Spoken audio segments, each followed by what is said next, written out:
ابن شہاب نے بیان کیا کہ انہوں نے ام المومنین حضرت عائشہ رضی اللہ تعالی عنہا سے کہ نبی صلی اللہ علیہ وسلم نے ایک چادر میں نماز پڑھی جس میں نقش و نگار تھے۔ آپ صلی اللہ علیہ وسلم نے انہیں ایک مرتبہ دیکھا، پھر جب نماز سے فارغ ہوئے تو فرمایا کہ میری یہ چادر ابو جہم عامر بن حذیفہ کے پاس لے جاؤ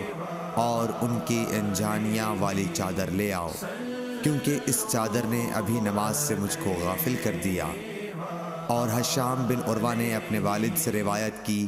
انہوں نے عائشہ رضی اللہ عنہا سے